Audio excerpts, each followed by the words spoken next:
مرشد جو ہے بے پردہ عورتوں کے ساتھ گفتگو کرتا ہو، چاہے اس کا مرشد اس کے پیسوں پر وہ زندگی گزارتا ہو، اتنی ساری غلطیاں دیکھنے کے باوجود بھی انسان اسے دل دے دیتا ہے، انسان اپنی آخرت کا سودا اس کے ہاتھوں میں کر دیتا ہے، وہ آنکھ بند کر کے اس کی ہر غلط باتوں کو صحیح ثابت کرنے کے لیے تن من دھن کی قربانی دے دیتا ہے۔ جب بھی حضرت پر نظر پڑتی ہے، مرشد پر نظر پڑی، پیر صاحب جسے بنایا سر پر اٹھایا، گلی گلی پھرایا، جگہ جگہ پر پروگرام کروائے، جگہ جگہ پر تعویذات کی محفلیں قائم کرائیں، ہزاروں لاکھوں روپے جمع کر کے دیے، اس پیر صاحب کو دیکھنے کے لیے وہ 1000 روپیہ نذرانہ دیتا ہے، پھر جا کر کے اس کا دیدار اسے ملتا ہے، کوئی باباؤں کے پاس جاتا ہے، اس کا ہاتھ پیر چومتا ہے، تب جا کر کے اس کی دعا ملتی ہے۔ مگر بتاؤ اے مسلمانوں، کیا کسی بابا کا ہاتھ چومنے کا حکم حدیث پاک میں آیا ہے؟ گلی محلے میں گھومنے والے، اسلامی لباس پہن کر لوگوں کی دولت پر نظر رکھنے والے ڈپلیکیٹ جعلی بابا، جس کے پیچھے ہمارا نوجوان بھاگا بھاگا پھرتا ہے، اس کے ہاتھ چومنے کا تذکرہ کیا میرے نبی نے دیا ہے؟ لیکن چومنا درست ہے اگر وہ اچھا ہو، صحیح ہو تو چوم سکتے ہیں، اور جو یہاں وہاں گھومتے ان کا تو چومنا بھی نہیں چاہیے، کیونکہ آپ ہی جیسے لوگ ہوتے ہیں جو انہیں سر پر اٹھاتے ہیں۔ تو میں عرض کر رہا ہوں کہ حدیث پاک میں آیا، اے مسلمان، حدیث پاک میں کس کے ہاتھ کو بوسہ دینے کا حکم آیا ہے؟ حدیث پاک میں کس کو کہا گیا ہے کہ اس کے قدموں تلے جنت ہے؟ باباؤں کے یہاں جنت نہیں ملے گی، آ جاؤ اپنی ماں کی قدموں میں، کیونکہ میرے نبی بھی جنت کے مالک ہیں، اور میرے نبی نے جنت کو ماں کے قدموں تلے رکھ دیا۔ ماں کے قدم چومو، باپ کا ہاتھ چومو، 100% تمہیں جنت مل جائے گی، کیونکہ جسے میرے نبی عطا کر دیں گے وہ چیز اسے مل کر رہے گی، چاہے وہ دنیا میں ہو چاہے وہ آخرت میں ہو۔ نعرہ تکبیر، نعرہ رسالت، مسلک اعلی حضرت، علماء اہل سنت، عظمت والدین۔ جنت تمہیں گلیوں میں تقسیم کرنے والے یہ تمہیں جنت کی طرف نہیں لے جائیں گے، جہنم کی طرف لے جائیں گے۔ جنت گلیوں میں نہیں ملا کرتی، جنت دو ہی جگہ ملتی ہے، یا تو نبی کے شہر میں ملے گی یا تو ماں کے قدموں تلے ملے گی۔ ماں کو راضی کرو۔ نشے میں دھت اپنی تنخواہ اپنی سیلری اڑانے والا نوجوان جو شراب اور نشے کے اڈے میں بیٹھ کر اپنی محنت کی کمائی کو اڑا دیتا ہے، وہ ماں جسے گھر کے بہت سارے اخراجات پورے کرنے ہوتے ہیں، وہ تاریخیں گن رہی ہوتی ہیں کہ کب مہینہ مکمل ہو، میرے بیٹے کو سیلری ملے، میرے شوہر کو سیلری ملے، وہ لا کر کے دے تاکہ گھر کے اخراجات پورے ہوں۔ گھر کا راشن ختم ہو گیا ہے تو بھرا لے، کسی سے کچھ قرض لیا تھا تو اسے ادا کر دے۔ لیکن جب مہینہ مکمل ہو جاتا ہے، ماں جو انتظار میں ہوتی ہے، جب بیٹا کام کر کے آیا، ماں سوچتی ہے، مسکرا کے پوچھتی ہے، بیٹا تنخواہ ملی ہے؟ تم نے تو کہا تھا کہ آج مل جائے گی، تنخواہ ملی ذرا دے دو، فلاں فلاں کا بقایا ہے دینا ہے، فلاں فلاں سے لیا تھا اسے دینا ہے، راشن ختم ہو گیا اسے بھرنا ہے۔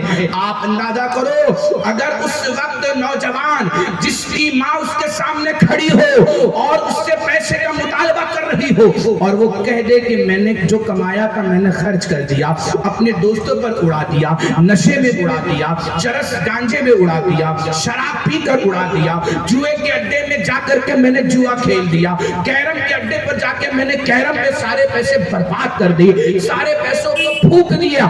جب آپ یہ جملہ اس ماں سے کہو گے جو ماں کے سامنے کھڑی ہے، اندازہ کرو وہ ماں کا ہنستا چہرہ کیسے مرجھا جائے گا، وہ ماں کتنی جو ہے اندر سے رونے لگے گی، وہ ماں سوچنے لگے گی کہ میں اپنے گھر کا خرچہ کیسے برداشت کروں، میں اپنے گھر کے اخراجات کیسے نکالوں، میرا بیٹا ناکارہ نکلا، میرا دوسرا بیٹا بھی ناکارہ نکلا۔ اس ماں کا سہارا سوائے خدا کے کوئی نہیں ہے، اس ماں کا سہارا سوائے دعا کے کوئی نہیں، اس ماں کا سہارا صرف اللہ کو یاد کرنے کے سوا کوئی نہیں۔ اے مسلمانوں، اپنی ماں کو راضی کر لو، اگر تم جنت میں جانا چاہتے ہو اپنے باپ کو راضی کر لو، اس لیے کہ میرے نبی نے فرمایا کہ باپ جنت کے دروازوں میں سے بیچ کا دروازہ ہے۔ بیچ کا دروازہ یہ باپ ہے، اور جنت ماں کے قدموں تلے۔ اللہ کے رسول فرماتے ہیں رضا الرب فی رضا الوالد وسخط الرب فی سخط الوالد۔ ماں باپ کی رضا میں اللہ کی رضا پوشیدہ ہے، اور ماں باپ کی ناراضگی میں اللہ کی ناراضگی پوشیدہ ہے۔ بات صاف سمجھ میں آ گئی؟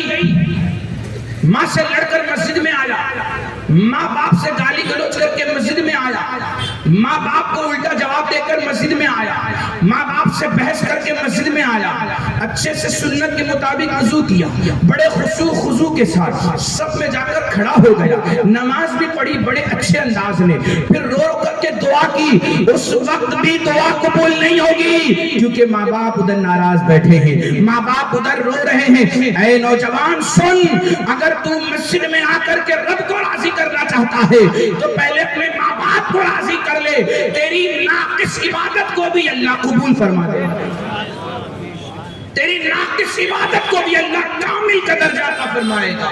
تو تھوڑا عبادت کرے گا، تجھے اللہ اپنے فضل و کرم سے کثیر ثواب عطا فرمائے گا، مگر کرو تو صحیح۔ ایک نوجوان حضور کی بارگاہ میں آیا، حضرت جابر بن عبداللہ رضی اللہ تعالیٰ عنہ سے حدیث پاک روایت ہے۔ ایک نوجوان آیا، بڑے ہی تیزی کے ساتھ اس نے حضور علیہ السلام سے گفتگو کرنا شروع کی اور کہنے لگا کہ میں محنت کرتا ہوں، کماتا ہوں، پیسے بچا کے رکھتا ہوں، توجہ سے سنیے گا، مگر میرے والد میری کمائی ہوئی دولت کو لینا چاہتے ہیں، میں اپنے والد کو دولت نہیں دینا چاہتا۔ کیوں؟ کماتا میں ہوں، محنت میں کرتا ہوں، جمع میں کرتا ہوں، خون پسینہ میرا لگتا ہے، لیکن میرے والد میری دولت کو لینا چاہتے ہیں۔ میرے نبی نے فرمایا ادعو لیہ، اپنے باپ کو بلا لے آؤ۔ یہ میرے نبی کا انداز گفتگو، اکیلے کسی کی بات نہ سنو، تالی دو ہاتھ سے بچتی ایک ہاتھ سے نہیں۔ اس نے شکایت تو کر دی، آج بھی لوگ شکایتیں کرتے ہیں اور بہت سارے کم عقل فیصلہ لے لیتے ہیں، ہاں یہ غلط ہے، ایسا کبھی نہیں کرنا۔ جب بھی آپ کو ایسی باتیں سننے ملیں تو پہلے ان دونوں فریق کو بلاؤ، سامنے سامنے رکھ کے بات کرو۔ مسجدوں مدرسوں میں ایسا زیادہ ہوتا ہے، کسی ایک نے شکایت کر دی امام صاحب کے بارے میں، مؤذن صاحب کے بارے میں، مدرسے میں پڑھانے والے حافظ صاحب کے بارے میں، بس ایکشن لے لیتے ہیں لوگ کہ فلاں مصلی نے، فلاں نمازی نے، فلاں محلے کے شخص نے آپ کی شکایت کی، امام صاحب کو ہٹا دو، مؤذن صاحب کو ہٹا دو، ان کو ہٹا دو، ان کو ہٹا دو۔ یہ سمجھداری نہیں ہے، یہ بے وقوفی ہے۔ سمجھداری یہ ہے جو میرے نبی نے سکھایا۔ اس نوجوان کو کیا کہا؟ اپنے باپ کو بھی بلا لاؤ، سامنے سامنے پھر سے یہی بات مجھ سے کہو، تو سامنے سامنے بٹھاؤ اور پھر گفتگو کرو، دودھ کا دودھ پانی کا پانی۔ وہ گیا، جا کر کے بلا لایا۔ اس کا والد، اس کے والد صاحب بڑے کمزور تھے، کانپتے ہوئے حضور کی بارگاہ میں، اور آنے کے بعد بیٹھ گئے۔ میرے آقا فرماتے ہیں تمہارا بیٹا تمہاری شکایت کر رہا ہے کہ تم اس کی دولت لینا چاہتے ہو، کیا یہ بات صحیح ہے؟ اس کے والد نے کہا ہاں یہ بات صحیح ہے کہ میں اس کی دولت لینا چاہتا ہوں، لیکن اس سے پوچھئے یا رسول اللہ صلی اللہ علیہ وسلم کہ میں اس کی کمائی ہوئی دولت کو لے کر کیا میں اپنے بھائیوں میں بانٹ دیتا ہوں، کیا میں اپنی بہنوں میں بانٹ دیتا ہوں، کیا میں اپنے رشتہ داروں کو بانٹ دیتا ہوں، بلکہ میں اپنے اور اپنے گھر کی ضروریات ہی پر اس کی محنت کی کمائی ہوئی دولت کو خرچ کرتا ہوں۔ اس سے پوچھئے۔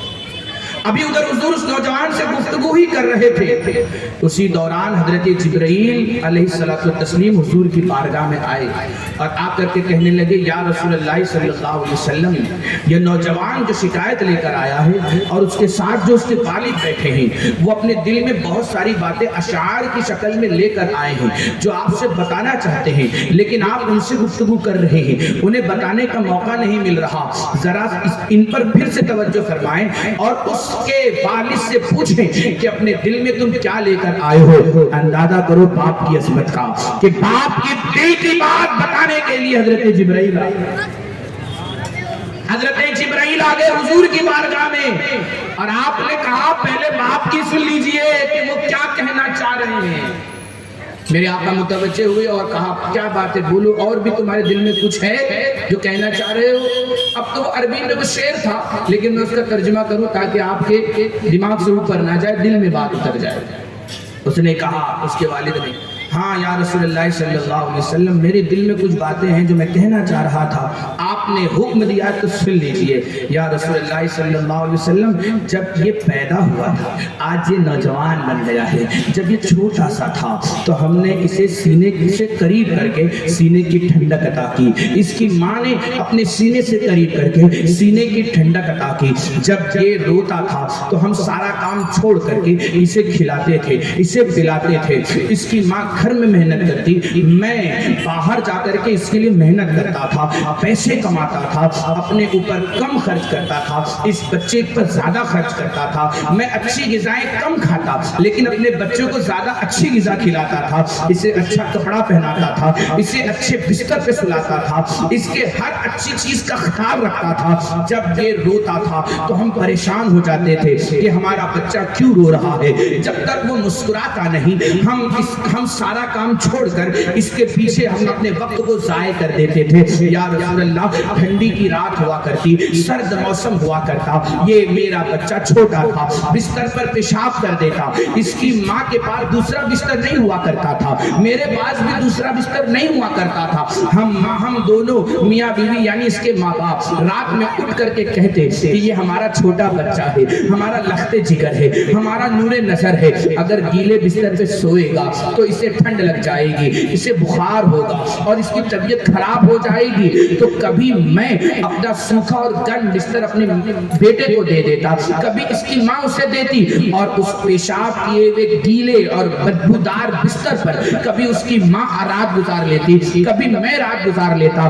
ہم ٹھنڈ میں رات گزارتے، لیکن اپنے بیٹے کی نیند خراب ہو ہم ذرہ برابر بھی یہ کوشش نہیں کرتے تھے. یا رسول اللہ، جب یہ بول نہیں پاتا تھا تو ہم نے اسے بولنا سکھایا. یا رسول اللہ، جب یہ چل نہیں پاتا تھا ہم نے اسے چلنا سکھایا. یا رسول اللہ، ہم نے اسے دماغ دیا، ہم نے اچھے برے کی تمیز سکھائی، ہم نے اسے ہنر سکھایا، ہم نے اسے پال پوس کر کے بڑا کیا، ہم نے اچھے ماحول میں اس کی تربیت کی، اچھے ماحول میں اس کی پرورش کی، اور اسے کھلا پلا کر کے اتنا تندرست اور اتنا عالیشان نوجوان بنا دیا. یا رسول اللہ، جب یہ شادی کے قابل ہو گیا تو ہم نے اس کا نکاح کرا دیا جہاں اس کی مرضی تھی. یا رسول اللہ، ہم نے یہ جو کاروبار کرنا چاہتا تھا ہم نے اس کاروبار میں بھی تعاون کیا. یا رسول اللہ، ہم نے ہر مشکل میں اس کا سہارا ہم نے ساتھ دیا، بچپن سے لے کر کے جوانی تک. یا رسول اللہ، یہ جوان ہو گیا، میں نے اپنی جوانی تو کھو دی.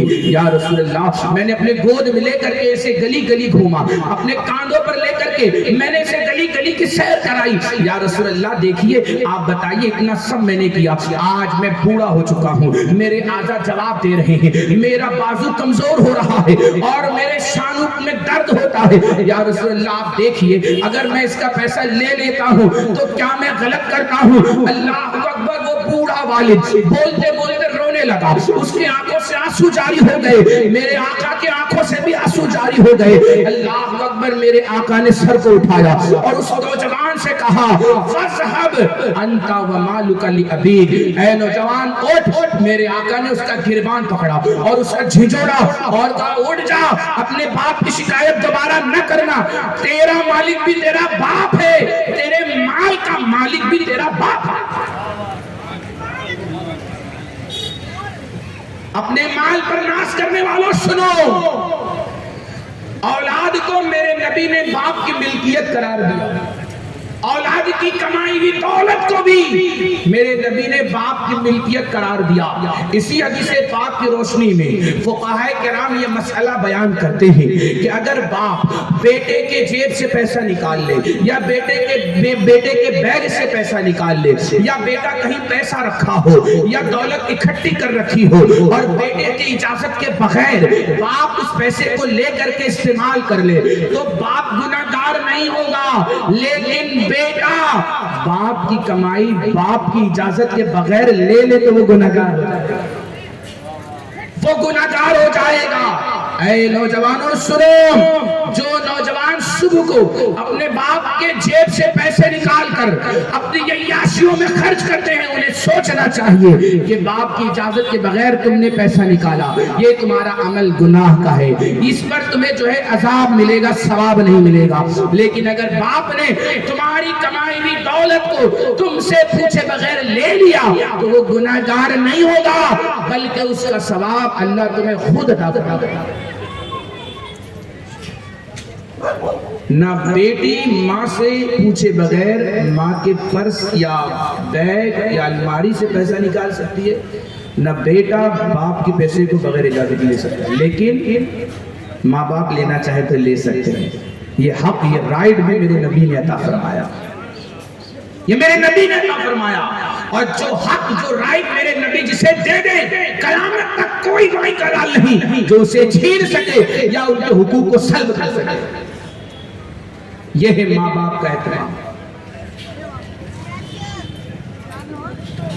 جنت تمہیں یہاں نہیں ملے گی، پھر سے کہتا ہوں، ماں باپ کو راضی کر لو، جنت تمہیں ضرور مل جائے گی، ضرور ملے گی تمہیں۔ اور ایک بات یاد رکھنا، جو ماں باپ کو ناراض کر کے زندگی گزارتا ہے، زندگی تو کٹ جائے گی لیکن پوری زندگی اسے سکون نہیں ملے گی، پوری زندگی اسے قرار نصیب نہیں ہوگا، بھٹکتا پھرتا رہے گا۔ اور یاد رکھو، جو ماں باپ کو ناراض کر کے زندگی گزارتے ہیں ان کی دولت سے برکت بھی اٹھ جاتی ہے، ان کی محنت کی کمائی سے برکت چھین لی جاتی ہے۔ جو ماں باپ کو ناراض کر کے، ماں باپ کا دل دکھا کر زندگی گزارتے ہیں۔ ابھی تھوڑے جوان ہوئے، شادی ہو گئی تو گھر الگ لینے کا دماغ میں پلان آتا ہے۔ اے نادان، ذرا تو سوچ، جب تو جوان ہو رہا تھا تو کیا تیرے ماں باپ نے بھی تجھے گھر سے الگ کر دیا تھا؟ جب تو 5 سال 10 سال اور 16 سال کا تھا، لڑکا تھا، صحیح اور غلط کی تمیز صحیح سے نہیں تھی، کیا ماں باپ نے تیرے لیے الگ مکان کا انتظام کیا؟ کیا ماں باپ نے یہ فیصلہ کیا کہ اپنے سے اسے الگ کر دے، اس کا کھانا الگ کر دے، اس کا سونا الگ کر دے، ان کا لباس الگ کر دے، ان کا بستر الگ کر دے، ان کا چولہا الگ کر دے؟ اے نوجوان، جب تو بیوی کی ڈور پکڑتا ہے تو پتہ نہیں تیرا دماغ کیسے بدل جاتا ہے کہ جو ماں باپ نے پوری زندگی تجھے سینے سے لگا کر رکھا، آج ماں باپ کو سہارے کی ضرورت ہے تو تو اپنی بیوی کے آنچل کا سہارا لے کر کے ماں باپ کے سہارے کو ٹکراتا ہے۔ میں کہنا چاہوں گا، بیوی سے بھی محبت کرو، ماں باپ سے بھی محبت کرو، لیکن اگر دل دینا ہے تو ماں باپ کو دل دو، کیونکہ بیوی ایک کے بعد دوسری مل سکتی ہے لیکن اس دنیا میں دوسرے ماں باپ نہیں مل سکتے، نہیں مل سکتے۔ سنی دعوت اسلامی یہی آپ کو سکھا رہی ہے، اور سنی دعوت اسلامی کا اجتماع اسی لیے منعقد ہوتا ہے آزاد میدان میں، تاکہ 1 سال سے جو لوگوں کا ذہن ہے گمراہیت میں، بدعقیدگیت میں یا یہاں وہاں پھر رہا ہے، ہمارا تجربہ ہے، ہم نے دیکھا ہے، جتنے بھٹکے ہوئے لوگ آزاد میدان میں آ گئے وہ راہ راست پر آ گئے، صراط مستقیم پر آ گئے، وہ نبی کا وفادار بھی ہو گیا اور اپنے ماں باپ کا وفادار بھی ہو گیا، وہ دونوں کا وفادار ہو گیا۔ اور آزاد میدان کے اجتماع کو آپ مس نہیں کریں گے، ساری مصروفیت، ساری ضرورت آپ ایک طرف رکھیں اور جمعہ کے دن اپنی گھر کی خواتین کو آزاد میدان میں ضرور بھیجیں، اور اتوار کے دن فجر کے بعد ہی نہا دھو کر کے آپ بھی پہنچ جائیں، تاکہ جو بیٹری کمزور کر دیا ہے شیطان نے عمل عقیدہ جو کمزور ہو چکا ہے، نبی سے رشتہ جو کمزور ہو چکا ہے، آزاد میدان میں جا کر وہاں کے علماء کے نورانی بیانات سن کر، امیر سنی دعوت اسلامی کے نورانی بیانات سن کر اس کمزور رشتے میں حرارت پیدا ہو اور وہ رشتہ مدینے والے آقا سے مضبوط ہو جائے، اللہ سے مضبوط ہو جائے، ماں باپ سے مضبوط ہو جائے، تاکہ جو فیض نبی کا مل رہا تھا وہ بھی ملے اور ماں باپ کی دعائیں بھی ملے، تاکہ دنیا اور آخرت دونوں کامیاب اور سمجھ جائے۔ تو آئیں گے نا آزاد میدان میں؟ کون کون آئے گا کہیے؟ سب لوگ آئیں گے۔ ایک بار آ کے دیکھیے، جو ہر سال جاتے ہیں وہ تو دیکھتے ہی ہیں، لیکن جو نہیں گئے میری گزارش ہے کہ آپ ایک بار آ کر دیکھیں۔ ایمان تازہ نہ ہوا اور نبی سے رشتہ مضبوط نہ ہوا تو جو کہنا میں ہار جاؤں گا، ایک بار آ کر کے دیکھیں۔ وہ اجتماع ہے کہ اس 2 دن کے اجتماع نے جو مردوں کا ہوتا ہے لاکھوں لوگوں کی زندگی کو سدھار دیا، جو بے نمازی تھے وہ نمازی بن گئے، جو داڑیاں چھلوایا کرتے تھے انہوں نے داڑھی سجائی، جو سود کا کاروبار کیا کرتے تھے وہ حلال راستے پر آ گئے اور حلال تجارت کرنے لگے، جو ماں باپ کے غدار اور نافرمان تھے وہ ماں باپ کے وفادار ہو گئے، جو ماں باپ کی بددعائیں لے کر زندگی گزار رہے تھے آج وہ ماں باپ کی دعائیں لے کر کے زندگی گزار رہے ہیں، جو اولیاء کرام کے گستاخ تھے وہ اولیاء کے ادب کرنے والے بن گئے، ہر طرف سے فیض مل رہا ہے۔ اے مسلمانوں یاد رکھو، ہر چیز ہمیں محنت سے حاصل نہیں ہوتی ہے، کچھ چیزیں ایسی ہوتی ہیں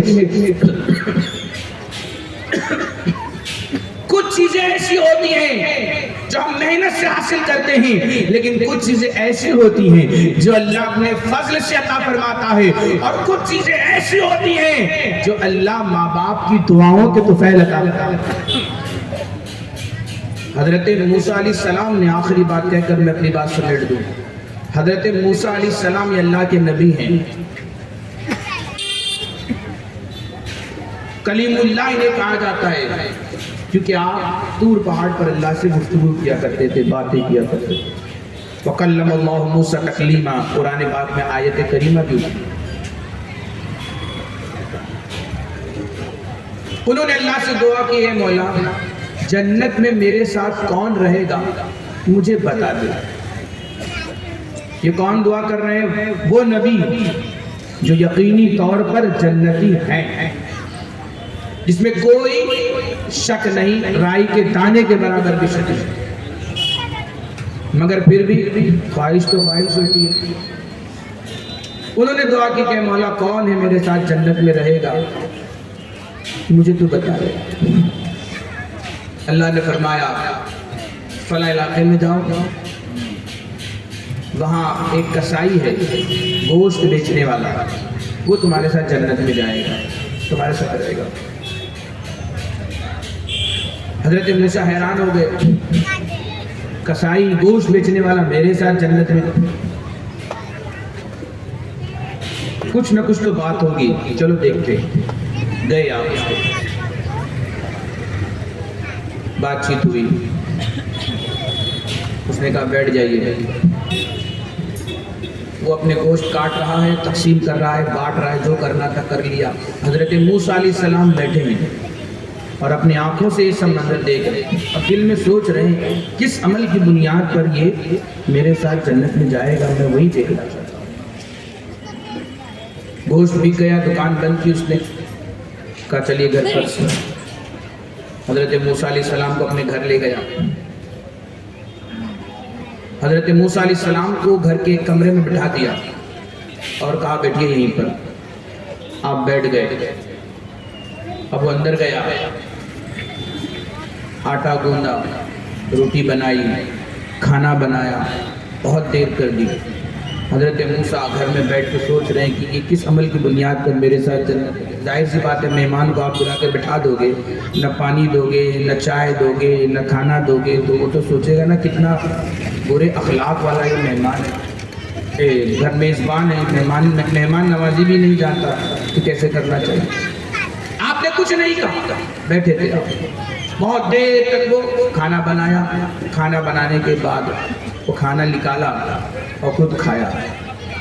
اور کھانے کے بعد وہ نگلا نہیں بلکہ وہ ایک دوسرے کمرے میں لے گیا کھانا.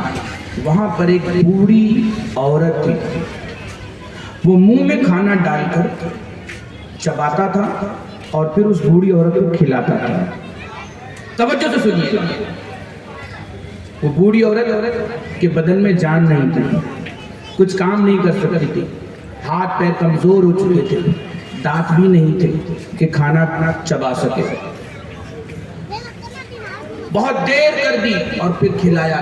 حضرت موسیٰ علیہ السلام دیکھ رہے, اور جب اس نے اپنی بوڑھی ماں کو اپنے منہ میں نوالا رکھ کے چبا کے پھر نکال کے کھلاتا رہا اور کھلانے کے بعد پانی پلایا, منہ صاف کیا, پھر اپنی ماں کو سلا دیا بستر پر. پھر اس کے بعد اس نے کھانا نکالا اور کھانا نکال کر حضرت موسیٰ علیہ السلام کے ساتھ بیٹھا اور کہا آئیے اب ہم کھانا کھاتے ہیں. کتنا لمبا پروسیس, کتنی دیر لگ گئی. آپ نے اس سے پوچھا اے نوجوان یہ کون ہے؟ اب اس کا مطلب یہ نہیں سمجھنا کہ موسیٰ علیہ السلام کو علم غیب نہیں تھا, معلوم نہیں تھا کہ کون ہے, کیونکہ اس طرح کے واقعات لوگ بتا کر کے کہتے دیکھو ان کو معلوم ہی نہیں تھا کہ وہ کون ہے, تو علم غیب کہاں سے؟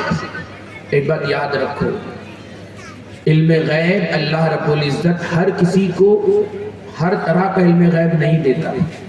کچھ علم غیب ایسے ہوتے ہیں جو فوراً عطا کر دیے جاتے ہیں, اور کچھ علم غیب ایسے ہوتے ہیں جنہیں بعد میں عطا کیے جاتے ہیں, لیکن عطا کیے جاتے ہیں کیونکہ اللہ دینے والا ہے.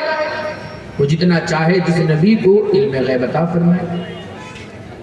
اللہ کا جو علم ہے وہ ذاتی, نبیوں کا جو علم ہے وہ عطائی علم ہے, اللہ نے عطا فرمایا, دیا. آپ نے پوچھا تو اس نے کہا یہ میری بوڑھی ماں ہے. کیا کہا اس نے؟ یہ میری بوڑھی ماں ہے جو چل بھی نہیں سکتی, ہاتھوں سے کام بھی نہیں کر سکتی, اور کھانا بھی نہیں بنا سکتی, اور کوئی میرے سوا اس بوڑھی ماں کا سہارا بھی نہیں ہے. اسی لیے میں سب کچھ کاروبار سے فارغ ہو کر میں کھانا بعد میں کھاتا ہوں, پہلے اپنی ماں کو کھلاتا ہوں.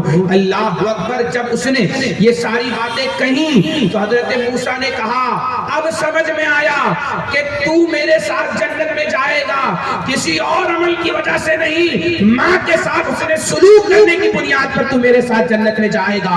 اور اے نوجوان تو مبارک نوجوان ہے کہ اللہ نے مجھے بتایا کہ تو میرے ساتھ جنت میں جائے گا. تو اس نوجوان نے مسکرا کر کے کہا اے موسیٰ علیہ السلام میں آپ کو بتا دوں, میری ماں کو جب میں کھانا کھلا کر کے فارغ ہوتا تو میری ماں ہاتھ اٹھا کر کے دعا کرتی اے مولا میرے بیٹے کو تو جنت عطا کرنا تو موسیٰ علیہ السلام کے ساتھ جنت عطا کرنا, میرا بیٹا جائے تو موسیٰ کے ساتھ جنت میں جائے, جہاں موسیٰ ہو وہاں میرا بیٹا ہو. اللہ اکبر. حضرت موسیٰ کی آنکھوں میں آنسو آ گئے. ماں کی دعا دیکھو کیسے قبول ہوئی کہ بیٹے کو نبی کا ساتھی بھی بنا دیا اور نبی کی جنت بھی عطا کر دیا. دعا لو ماں باپ سے, راضی کرو, قدموں پہ گر جاؤ. جس طرح تم باباؤں کے قدموں پہ گر جاتے ہو پھر بھی کچھ نہیں ملتا, ماں کے قدموں میں آ جاؤ سب کچھ تمہیں مل جائے گا. اور ماں کو راضی کر کے نبی کے در پر آ جاؤ جہاں پر لوگوں کو بادشاہت ملا کرتی ہے, جہاں پر لوگوں کو ایسی خیرات ملتی ہے کہ وہ خیرات پوری دنیا پہ تقسیم کر دی جائے, تب بھی اس کا حق ادا نہیں ہوگا. ایک بانٹنے والے ماں باپ ہیں اور ایک بانٹنے والے ہمارے رسول ہیں. ماں باپ کی دعا بھی لامحدود ہوا کرتی ہے اور نبی جو عطا کرتے ہیں وہ عطا بھی لامحدود ہوا. تو ماں باپ کو راضی کرو. یہی اس دعوت اجتماع کا خلاصہ ہے. اور سنی دعوت اسلامی کے اجتماع میں جو آزاد میدان میں 16 تاریخ جو ابھی آ رہی ہے جمعہ کے دن 2 بجے سے لے کر رات کے 8 بجے تک یہ خواتین کے لیے مخصوص ہے. یعنی صرف اپنی ماں اور بہنوں کو بھیجیں اور بسیں بھی جائیں گی. یہاں پر ہمارے ساتھی مبلغین بیٹھے ہیں, ان سے آپ رابطہ کریں کہ بس کب جائے گی, کہاں سے جائے گی, کتنے بجے جائے گی, اور انشاءاللہ یہ فری آف کاسٹ ہے. آپ کی گھر کی خواتین کو عزت اور حفاظت کے ساتھ لے کے بھی جائیں گے اور لے کر کے بھی انشاءاللہ آئیں گے. کوئی چارج نہیں دینا ہے، صرف دین سیکھنا ہے، تھوڑا سا وقت دینا ہے، دوسروں کے لیے بھی اپنے جب خواتین وہاں جائیں گی نا اور کچھ سیکھ کر آئیں گی تو وہ بھی یہی کہیں گی یا رسول اللہ انہیں جانا انہیں مانا، نہ رکھا غیر سے کام، للہ الحمد میں دنیا سے مسلمان۔ اور پھر اتوار کے دن آپ جائیں، اگر بس کا انتظام ہے تو بس سے جائیں، اور بس کا انتظام نہیں ہے، جب بس میں جگہ نہیں ہے تو ٹرین سے جائیں، جن کے پاس پرسنل گاڑی ہو، فور ویلر ہو، بائک ہو، اس سے جائیں، لیکن ضرور جائیں تاکہ آپ بھی نبی کے سچے وفادار بنے، سچے عاشق بنے، سچے غلام مصطفیٰ بنے۔ اور پھر اگر آپ نے کچھ غلطی کی ہے تو ماں باپ کو پہلے راضی کریں، ماں باپ کا آپ نے دل دکھایا ہے تو آپ ماں باپ کو دل کو راضی کر لیں، پھر انشاءاللہ آزاد میدان کی دعا میں جب آمین کہو گے، یہاں آپ کے منہ سے آمین کے الفاظ نکلے گے، اس سے پہلے ہی اللہ آپ کی ہر دعا کو قبول فرمائے گا۔ کریں گے نا انشاءاللہ؟ سب لوگ اپنے ماں باپ کو راضی کریں گے، ماں باپ کو اف بھی نہ کریں۔ اللہ فرماتا ہے فَلَا تَقُلْ لَهُمَا أُفٍّ وَلَا تَنْهَرْهُمَا وَقُلْ لَهُمَا قَوْلًا كَرِيمًا، کہ اپنے ماں باپ کو اف بھی مت کہو۔ بحث کرنا، گالی دینا، آنکھ دکھانا، منہ چڑھانا، ناک چڑھانا، منہ گھمانا، اونچی آواز میں بات کرنا تو دور کی بات، رب نے اف کہنے پر بھی پابندی لگا دی۔ قرآن پاک کی یہ آیت ہے، اف کہنے پر وَلَا تَنْهَرْهُمَا، اور ان کو جھڑکنا بھی نہیں۔ جیسے کچھ لوگ اپنی ماں کو بولتے کیا تو بک بک کرتی رہتی، جب تک جب بولتی رہتی، جو منہ میں آیا پک دیتی۔ اے مسلمانوں ایسا مت کرو، ایسا مت کرو، کیونکہ ماں باپ کی دعا بھی آپ کو کامیاب بنائے گی، اور ماں باپ کی دل کی آہ جسے بددعا کہتے ہیں وہ برباد بھی کر دیتی ہے۔ اور پھر انسان ڈائریکٹ مرتا نہیں ماں باپ کی بددعا لے کر، قسطوں میں مرتا ہے، انسٹالمنٹ میں مرتا ہے، دھیرے دھیرے برباد ہوتا ہے۔ جیسے نشے کا اثر انسان کے جسم کو دھیرے دھیرے گلا کے سڑا دیتا ہے، ایسے ہی ماں باپ کی بددعا دھیرے دھیرے انسان کو، اولاد کو ختم کر دیتی ہے۔ اس کی کامیابی کے سارے دروازے بند ہو جاتے ہیں، اس کی دعا قبول نہیں ہوتی، اس کی عبادتیں قبول نہیں ہوتی۔ وہ حج پر بھی چلا جائے نا تب بھی اس کا حج بھی قبول نہیں ہوتا کہ اگر ماں باپ نہ آئے۔ اللہ فرماتا ہے جھڑکنا بھی نہیں، وَقُلْ لَهُمَا قَوْلًا كَرِيمًا، اپنے ماں باپ سے نرم انداز میں گفتگو کرو، پیار سے۔ جیسے بیوی ناراض ہو جاتی، جھڑکتی ہے، بھڑکتی ہے، اس کے بعد بھی شوہر بڑے پیار سے بات کرتا ہے، کھا لو، کوئی جانو بولتا ہے، کوئی پیاری بولتا ہے، کیا کیا بنا لوگ راضی کرتے ہیں۔ راضی کرنا، ان کو بھی راضی کرو، لیکن جس ماں نے بچپن سے آپ کو سینے سے لگا کے رکھا، اپنا پیار دیا، آج اس ماں باپ کے بازو کمزور ہو گئے، آپ کو گود میں اٹھا اٹھا کے کھلا کے، باپ کا شانہ کمزور ہو گیا، کاندھے پر بٹھا بٹھا کے۔ آج اس ماں باپ کے بدن کی طاقت کم ہو گئی، آپ نوجوان ہو، طاقت زیادہ ہے، کما رہے ہو، انکم ہے، پیسہ آ رہا ہو، آج ماں باپ کو تمہاری ضرورت ہے تو تم ماں باپ کی ضرورت بھی بنو، ماں باپ کی جان کا حصہ بھی بنو، ماں باپ کی زندگی کا بھی حصہ بنو، ماں باپ کو پلکوں پر بٹھاؤ، ماں باپ سے دعائیں لو۔ جو بچے اسکول کالج جاتے ہیں وہ صبح صبح جائیں تو ماں باپ آپ سے دعائیں لیتے جائیں، اپنے والد کا ہاتھ چوم کے جائیں، یا والد نہیں ہے تو اپنے والدہ کا ہاتھ چوم کر کے جائیں، سر پر ہاتھ رکھ کے ان سے دعا لے کر کے جائیں، اور جو کاروبار کرنے جا رہے ہیں وہ بھی اسی طرح کا عمل کریں، اگرچہ وہ بوڑھے ہو گئے تو کیا ہوا، ان کے ماں باپ ہیں تو آپ ان سے دعائیں ضرور لیجئے، اس لیے کہ آپ یہاں سے نکلو گے ماں باپ کی دعا سایہ بن کر کے آپ کے سر پر ہوگی، ہزار مصیبت آئے گی نہ آپ کی مصیبت کم ہوگی، نہ مصیبت آپ کی زیادہ ہوگی، اور کہیں کوئی تکلیف آئے گی ماں باپ کی دعا سہارا بنے گی، اور انشاءاللہ آپ کی زندگی کامیاب ہوگی۔ کریں گے نا آپ اس پر عمل؟ اللہ تعالیٰ ہم سب کو اس پر عمل کرنے کی توفیق عطا فرمائے۔ وما علینا الا البلاغ۔ السلام علیکم ورحمۃ اللہ وبرکاتہ۔ بس 2-3 اعلان سماعت فرمائیے۔ الحمدللہ